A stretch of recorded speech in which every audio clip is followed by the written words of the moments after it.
Hello students, welcome to study. Now we are going to learn chapter 1 chemistry, chapter 1 that is chemical equation and reaction. Now we are going to solve some MCQs questions. Now question number 1 is what happens when copper rod is dipped in iron sulfate solution? What happens when copper rod is dipped in iron sulfate solution? Copper rod आपको पता है copper का उसका symbol क्या होता है Cu. तो simply आप जब कॉपर रॉड को आयरन सल्फेट में डालोगे तो क्या होगा? Simple option A copper displaces iron, blue color of copper sulfate solution is obtained. Now third is no reaction takes place, fourth is reaction is exothermic. बताइए. Now मैं 2 second रुकूंगा, आप आंसर बताओ, सोच लो अपना. Now answer is copper is less reactive than iron, that's why there will be no reaction. Okay, so option C is right answer. Now second question is, forget this number. Second question is atomicity is the number of atom present in molecule. Atomicity क्या होता है? Atomicity क्या होता है? Number of atoms होता है जो present होता है मॉलिक्यूल्स में. क्या ये बात सही है कि गलत है? ट्रू और फॉल्स? अपना आंसर सोच लीजिए, फिर मैं बताता हूं. Now the answer is true. Atomicity क्या होता है? Number of atoms present in molecule. A chemical reaction involves. Chemical reaction क्या इन्वॉल्व करता है? Option A breaking down of bond, second is formation of bond, C is both A and B, and D is none of the above. Now the answer is both A and B. Breaking down of bond भी सही है and formation of bond दोनों होता है. तो इस दोनों होने की वजह से answer C will be correct. Now question 4. A balanced chemical equation always obey. Balanced chemical equation कौन सा रूल ओबे करता है? Law of conservation of mass, law of thermal equilibrium, law of conservation of energy, all of the above. Now the answer will be law of conservation of मास. तो chemical जो balance करते हो आप, वो क्यों करते हो? ड्यू टू, क्योंकि आपका केमिकल इक्वेशन जो है फॉलो करे law of conservation of mass. Now second is reaction in which a single product is form from 2 और मोर रिएक्टेंट इज कॉल्ड.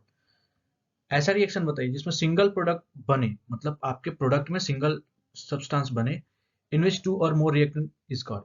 ठीक है, 2 या 2 से अधिक रिएक्टेंट मिला के एक सिंगल सब्सटेंस बनाना, उसे क्या कहते हैं? That is combination reaction. Okay,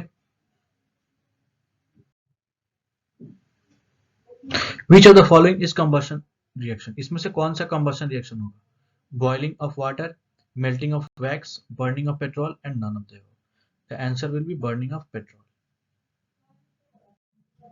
Now next question is, a red brown gas is released on hitting lead nitrate is an example of.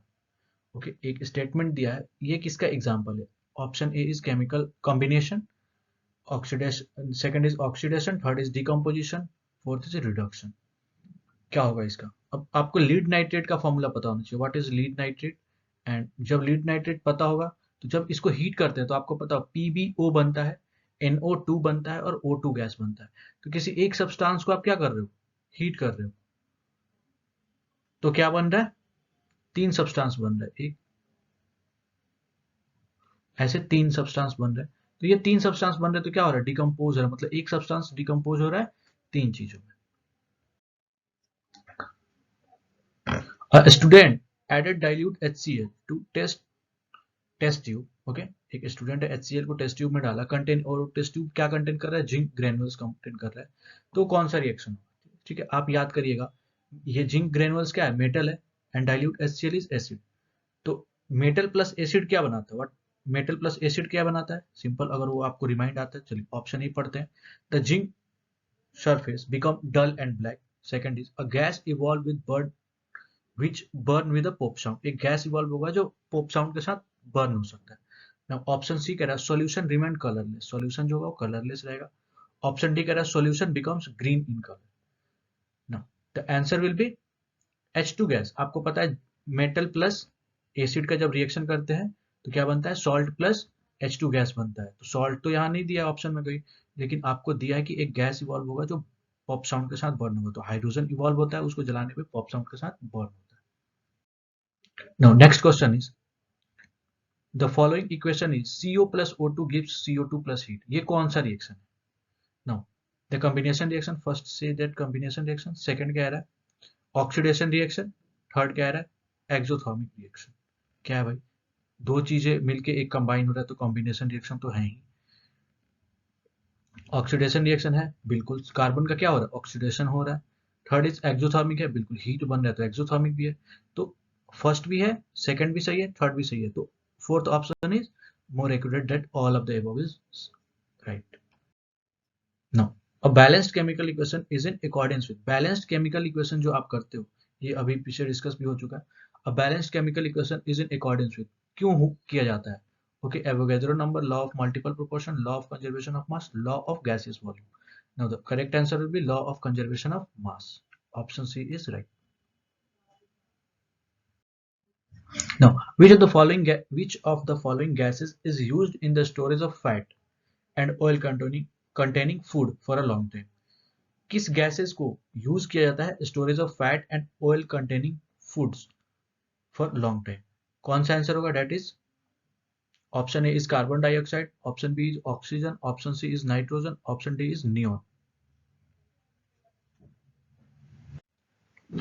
Now the answer is nitrogen.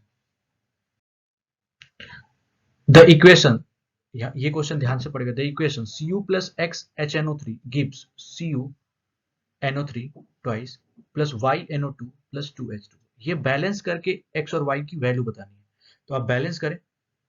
Okay, चलिए balance कैसे करेंगे? सबसे पहले आपको किसको बैलेंस करना है? O2 को बैलेंस करें, ऑक्सीजन को बैलेंस करें, नंबर ऑफ ऑक्सीजन बैलेंस करें left side and right side. उसके बाद उसके अलावा जो मेटल है, जैसे उसके अलावा ऑक्सीजन के अलावा कौन सा मेटल है, कोई और सब्सटेंस कौन सा है? नाइट्रोजन है और कॉपर है। तो कॉपर ऑलरेडी मेंटेन है, मतलब 1 1 है, तो नाइट्रोजन देख ले आप। नाइट्रोजन यहाँ कितना है? X नाइट्रोजन है। यहाँ पे नाइट्रोजन कितना है? Y नाइट्रोजन है। तो इसका आंसर क्या होगा? यहाँ पे नाइट्रोजन कितना है? N है। तो इसको आप सॉल्व करें।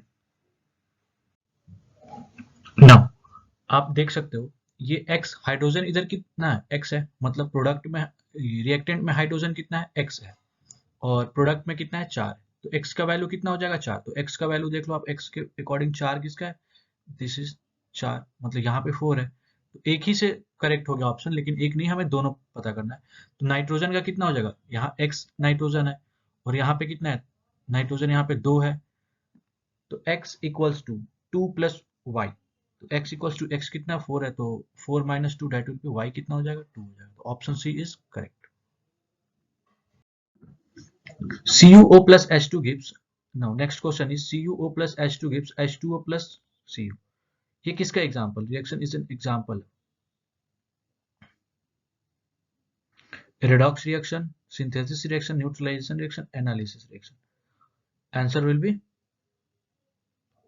redox reaction। ओके, यहाँ CuO का क्या हो रहा है? CuO का क्या हो रहा है अगर मैं पूछता हूँ? यहाँ पे लॉस ऑफ ऑक्सीजन हो रहा है। लॉस ऑफ ऑक्सीजन, ऑक्सीजन को क्या कहते हैं? Loss of oxygen is reduction. और यहाँ पे क्या हो रहा है? हाइड्रोजन का गेन ऑफ ऑक्सीजन हो, तो गेन ऑफ ऑक्सीजन क्या बोलेंगे? ऑक्सीडेशन। तो ये दोनों जहां पे हो रहा हो, किसका क्या बोलते हैं उसको? Redux reaction. एक और ये इंपॉर्टेंट है कि न्यूट्रलाइजेशन रिएक्शन क्या होता है? जब एसिड और बेस का रिएक्शन करते हैं तो उसे न्यूट्रलाइजेशन रिएक्शन कहते हैं। A substance which oxidize itself and reduces other is known as। एक सब्सटेंस जो दूसरे को नहीं, खुद को ऑक्सीडाइज कर रहा है और रिड्यूस कर रहा है दूसरे को, उसे क्या बोलेंगे? पहला ऑक्सीडाइजिंग एजेंट, रिड्यूसिंग एजेंट, दूसरा, तीसरा बोथ ऑफ दिस, मतलब दोनों ऊपर का। Option D is none of this. Now जो दूसरे को रिड्यूस कर रहा होगा, ओके, उसे क्या बोलते हैं? Reducing agent. ओके, तो option B will be correct answer. A redox reaction in which a redox reaction is one in which both the substance is reduced, both the substance are oxidized, An acid is neutralized by base, one substance is oxidized and while the other is reduced. कौन सा option सही है? सोचिए आप, अभी करा है पीछे ये क्वेश्चन हमने. Now the correct answer will B option D. एक सब्सटेंस क्या होगा? ऑक्सीडाइज होगा, तो दूसरा क्या होगा? रिड्यूस होगा. Rusting of iron is an example. Rusting of iron किसका एग्जांपल है? रिडक्शन का, ऑक्सीडेशन का, डिसोसिएशन का, आयोनाइजेशन का. No, answer will be oxidation. Okay, Fe में क्या हो जाता है? ऑक्सीजन और वाटर का मिलने से रस्ट बन जाता है, जो कि आप लोग को पता है ऑलरेडी इसका फॉर्मूला. और इसका फॉर्मूला क्या होता है? Fe2O3.H2O. ओके, अब H2O कितना लगा है according to the amount of water पता चलेगा. ओके, नाउ ये रहा आपका क्वेश्चन. करीब